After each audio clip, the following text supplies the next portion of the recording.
Thank you. I'm Mike Kelly. I'm here in town at Rady Children's and was in Washington University in St. Louis for a decade with Dave Limbrick with the Park Reeves Foundation.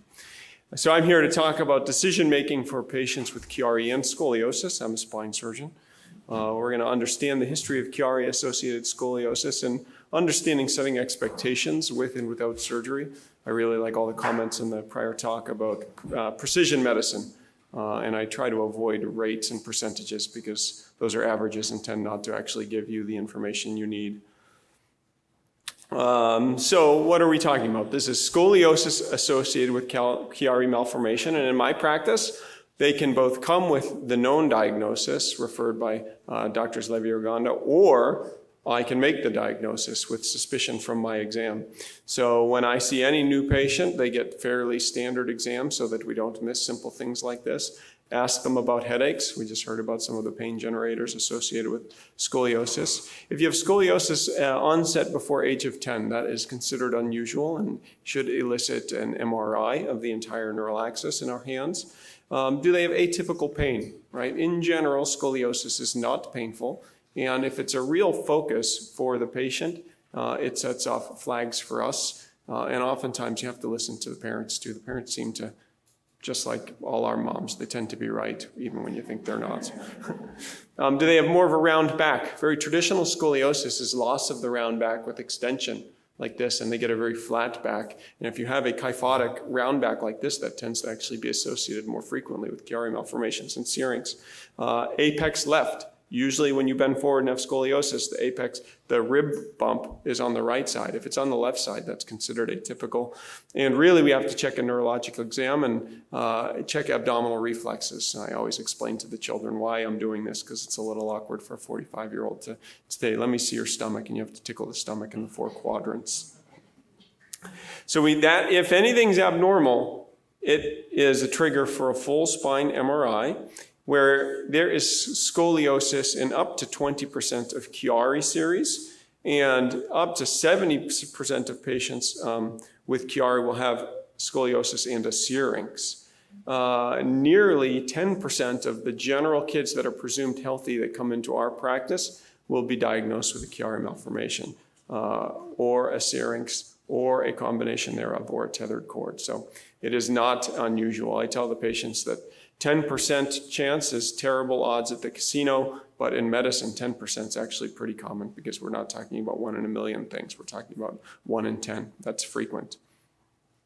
What we have figured out or think we know from the Park Reeves Foundation work is that perhaps greater tonsillar descent is associated with developing scoliosis. So if you see your MRI and you don't have scoliosis yet, but the patient is under 10 or under 11 and has not hit their growth spurt yet, perhaps there's some concern. But we really don't know how to predict anything about curve severity.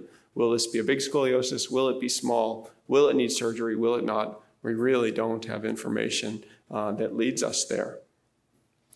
Once the curve's identified and the Chiari is identified, this is really where the patient education and practitioner education things need to come in. Skeletal maturity is the key, really the key to managing Chiari and managing expectations of patients and families with Chiari and scoliosis. There's a variety of ways that we check and assess skeletal maturity.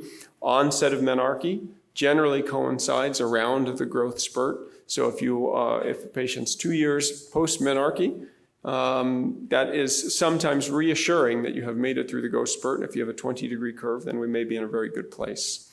We look at what's called the Risser sign on the radiographs, which is the growth plate that goes over your ilium.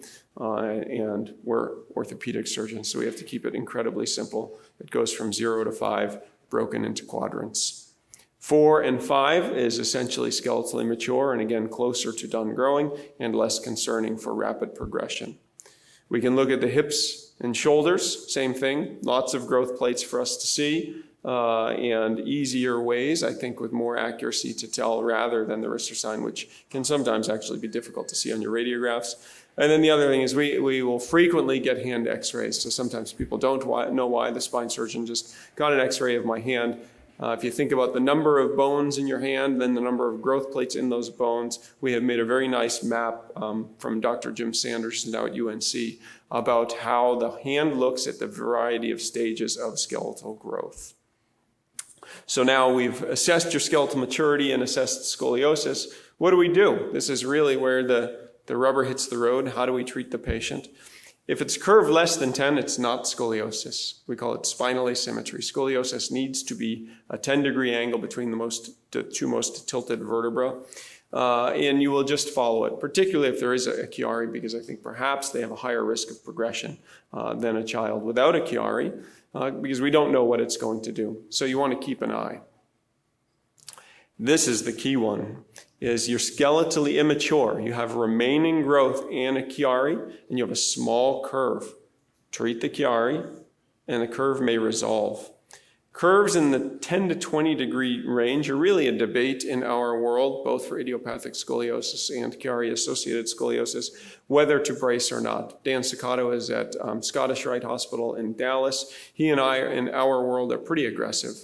I don't know what the difference between 19 and 21 is, back to the idea of precision medicine. I don't think that there's a difference, so if patients are willing to brace between 10 and 20, I will give them a brace. If they're not, I tell them it's not the end of the world, but if you hit 20, we're going to have a more realistic conversation about it. Between 20 and 40, that is the non-surgical range. And this is the best patient in my world, because it's the only chance we have to actually cure scoliosis without metal, is the skeletally immature child with a braceable curve and an untreated Chiari.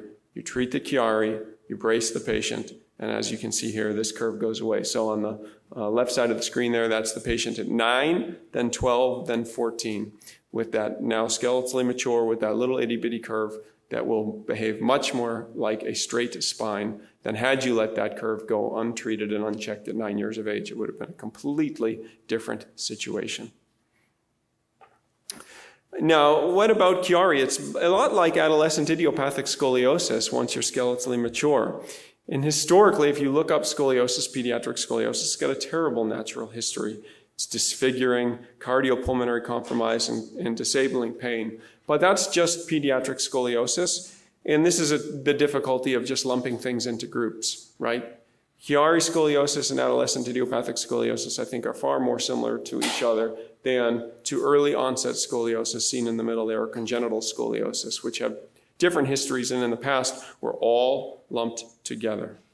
So if we're going to say that they're the same, and we just discussed the natural history, what's the natural history of adolescent idiopathic scoliosis? Because Chiari children, I think, are going to follow a very similar path. This is the 50-year history of untreated scoliosis in Iowa. And what they found out, well, first thing, important caveats when you read it, there's some loss to follow-up. So in St. Louis, where I worked, my older senior partner said, yeah, that study doesn't have all the people I operated on who came down and were miserable. Well, that's true. So this is now a cohort of people that were not miserable and happy to proceed with the care with untreated scoliosis. They don't die from AIS, and you will not die from untreated Chiari scoliosis. There are very few cases of cardiopulmonary compromise, and that is the great fear of patients and families alike. Back pain's more frequent, but the pain scores are no different. So that's worth counseling, because you're not going to die from back pain. What about health-related quality of life? The patient-centered focus on how they sort of appreciate their disease.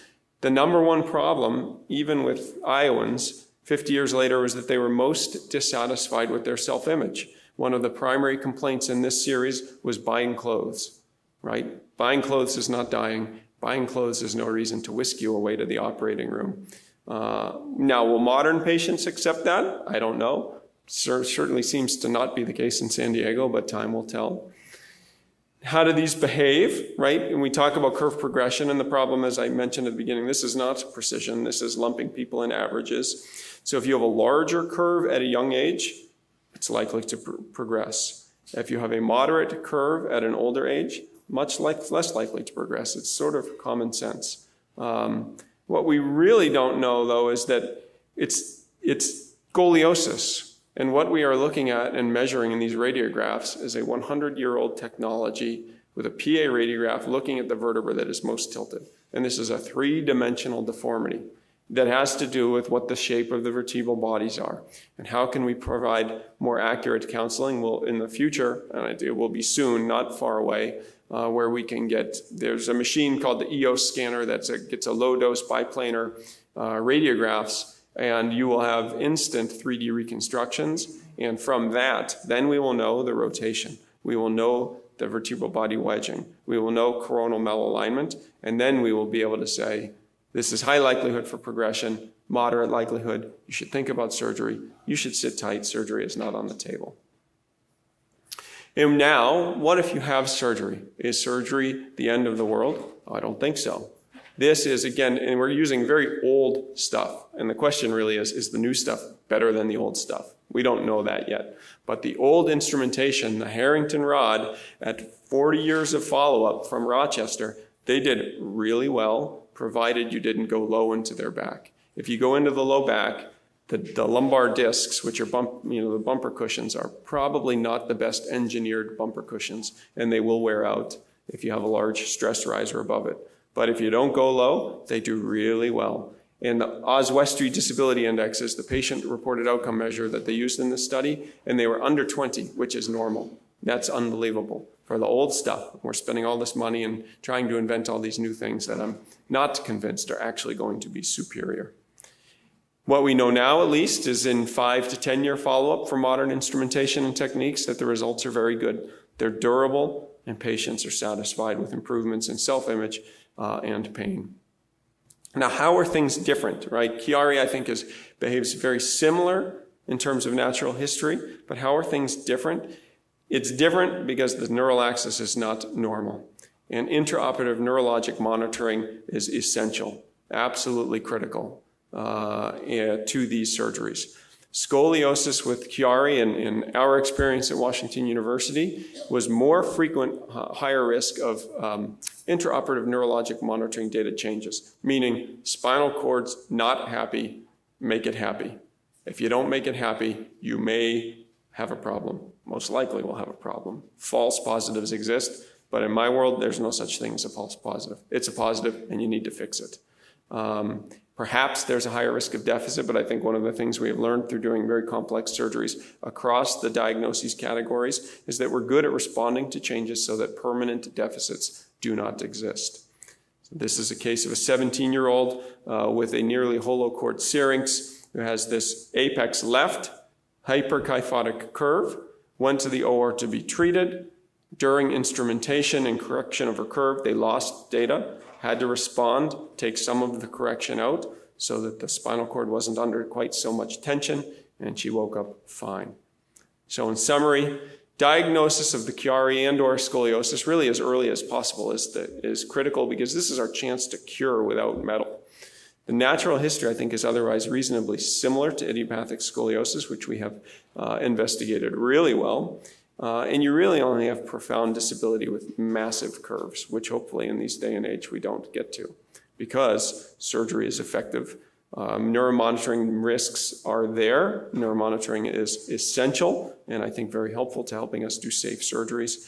And the good stuff is pretty good at 40 years old, and hopefully the new stuff is as good or better. Thank you.